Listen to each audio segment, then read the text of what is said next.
I'm Ben Weiss, and joining me are Tracy Crouch, the Conservative MP for Chatham and Aylesford, and Kelly Grehan, who's the Deputy Leader of the Labour Group on Dartford Borough Council. Now, remember, if you've got something to say, we'd love to hear it. Drop us a line to politicsoutheast@bbc.co.uk, and if you want to join the conversation at home, you can use the hashtag #PoliticsSouthEast. Now, let's start with the news that more and more of us are lonely here in the South East. The campaign against loneliness revealed this week that nearly 600,000 adults across our region report feeling lonely often or all the time. Around 6 in every 100 people. Marcella Whittingdale has more. Researchers say it's crucial we take steps to combat loneliness. Not only has it been linked to depression, dementia and insomnia, but some studies show that it raises the risk of a premature death by 30%, while one expert goes as far as to say it's as dangerous as smoking 15 cigarettes a day. Tell us more. We're joined by Kate Jopling, who's a former director at the Campaign Against Loneliness, a former head of public affairs at Age UK. She's now a policy consultant working on loneliness, many other things. I can't think of anybody better to help us understand this topic. Kate, we had a range of different experiences of loneliness just there in Marcella's piece. I think people have a bit of a stereotype in their heads about the kind of person, the kind of situation that makes you lonely, but it is. And I think the reality is that if we're honest with ourselves, most of us have experienced loneliness at some point in our lives. But as you saw in that piece, you know, we can actually fall into chronic loneliness. That's when we feel lonely often or always, through a range of circumstances which are often beyond our control.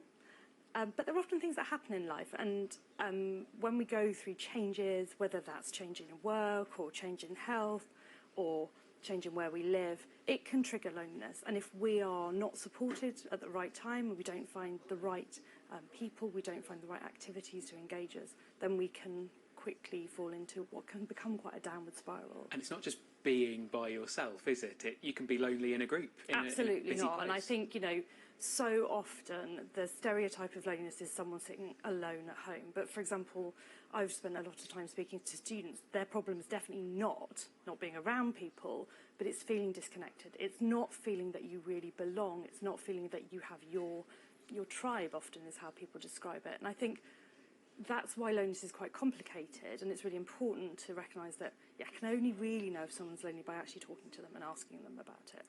Tracy, you were the first loneliness minister.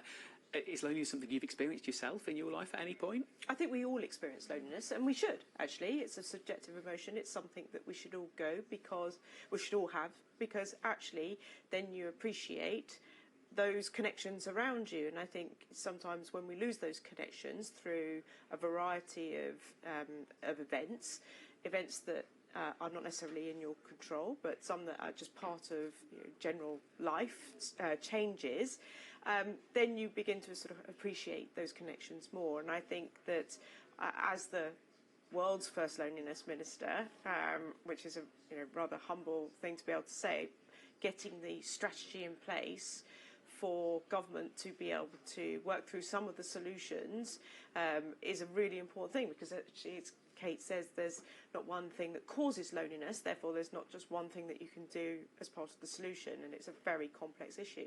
And how about for you, Kelly? Why does loneliness matter to you? I think loneliness is the kind of big condition of our time. I think the way we live now has made a lot of people more lonely than perhaps they would have been previously. There's a lot of people that are home working. There's a lot of people that are at home suffering ill health that aren't at work as a result.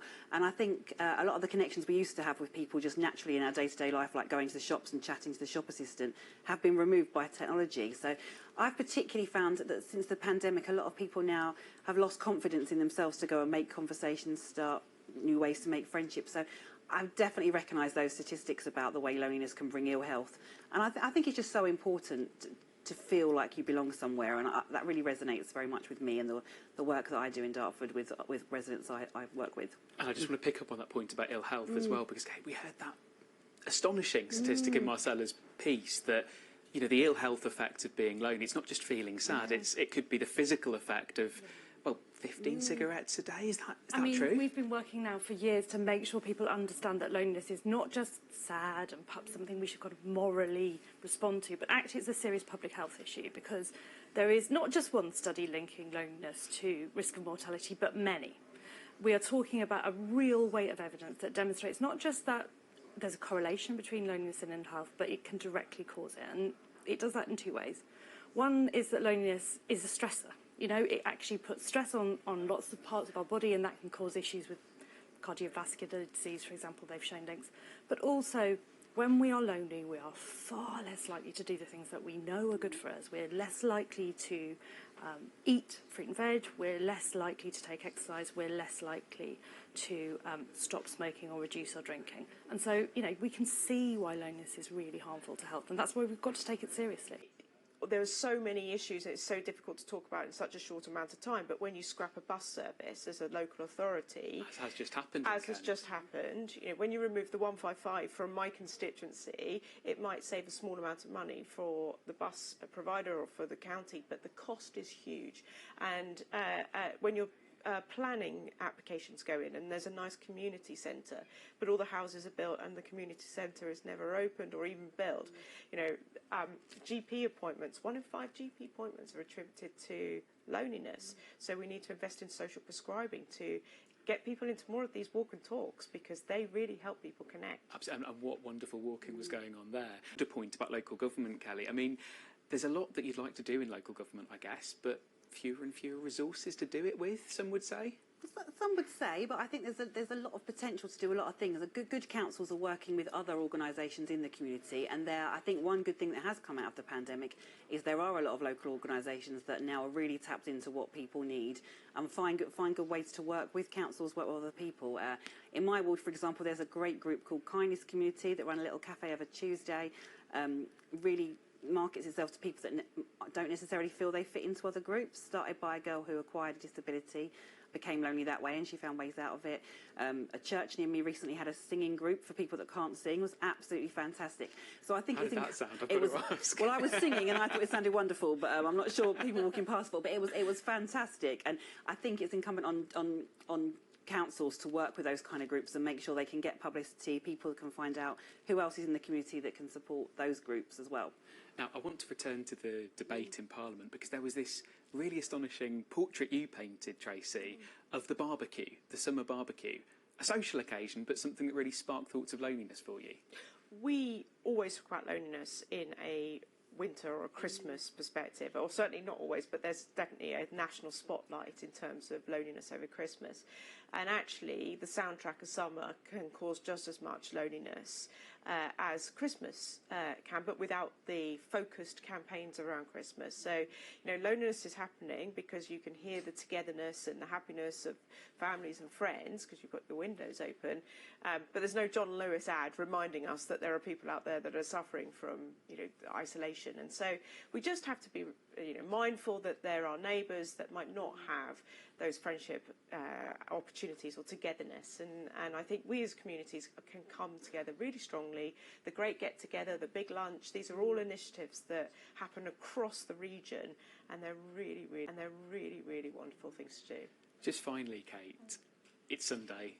The windows may well be open in this glorious sort of June, July weather. What should somebody do who's watching this and their windows are open, they're feeling lonely and they're hearing that social activity? Where should they look for help? Well, I think the first thing to say is if you're feeling lonely, you won't be the only one. Please do not imagine you're the only person that's feeling that, because a lot of that weight of expectation is what generates loneliness. But I think the thing to really think about when you are feeling alone is what do I enjoy? What do I like doing? It's not about putting pressure on yourself to say, I must make new friends. The best way to build connection is to do something you love and enjoy, whether that's singing badly or whether it's walking or whether it's, you know, it's engaging in a sport. Think about the things you're passionate about. Maybe just have a little search around, have a look, maybe look on the community notice board. There will be things. There are things in almost every community. And what if you're worried about somebody else? If you're worried about somebody else, the thing that I think you should most do is talk about your own loneliness, because that opens up a conversation.